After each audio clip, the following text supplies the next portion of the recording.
अस्सलाम वालेकुम नाज़रीन, नवीद असलियत की नई वीडियो में आपको वेलकम करता हूं। दोस्तों, अगर आपके जिगर, मैदा और मसाने में गर्मी है तो मैं आपके साथ एक घरेलू रेमेडी शेयर करने जा रहा हूं। इसके अलावा अगर बवासीर है तो इसके इस्तेमाल से अच्छा खासा फ़ायदा होगा। दोस्तों, इन तमाम बीमारियों के पीछे हमारी अपनी गलती होती है, क्योंकि हम बहुत ज़्यादा गर्म चीज़ें मसलन पकौड़े, समोसे वगैरह इस्तेमाल करते हैं। आज जो आपके सामने रेमेडी शेयर करने जा रहा हूँ, इसको इस्तेमाल से जिगर की गर्मी, मसाने की गर्मी और मैदे की गर्मी ख़त्म हो जाएगी। सबसे पहले दोस्तों आपने लेना है गोंद कतीरा। गोंद कतीरा दोस्तों आपको पंसार स्टोर से आसानी से मिल जाएगा। दोस्तों, इसे रात को पानी में भिगो के रख दें। सुबह उठकर आप जब उसे देखेंगे, जितना आपने पानी में डाला था उससे ये 3 गुना ज़्यादा हो गया होगा। छान लेने के बाद आपने उसे एक प्याले में डालना है।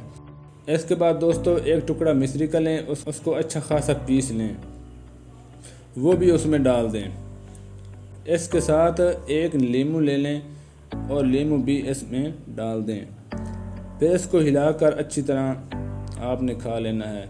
इसको सुबह निहार मुँह इस्तेमाल करें। इसके इस्तेमाल से आपको जिगर की गर्मी, मैदा की गर्मी और मसाने की गर्मी वगैरह से राहत मिलेगी।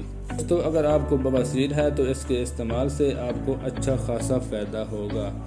दोस्तों, इसका जो दूसरा तरीका है, आपने 1 गिलास दूध का लेना है।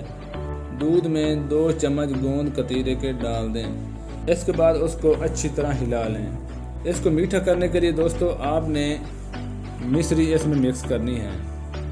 मिश्री को डालने के बाद आपने उसको अच्छी तरह हिला लेना है। जब ये अच्छी तरह मिक्स हो जाए तो सुबह निहार मुँह आपने इसको इस्तेमाल करना है। इसके इस्तेमाल से अगर आपको बवासीर रहती है इसके इस्तेमाल से अगर आपको बवासीर रहती है तो बवासीर भी चली जाएगी। आपके जिगर, मैदा, मसाने में जो गर्मी है वो भी चली जाएगी।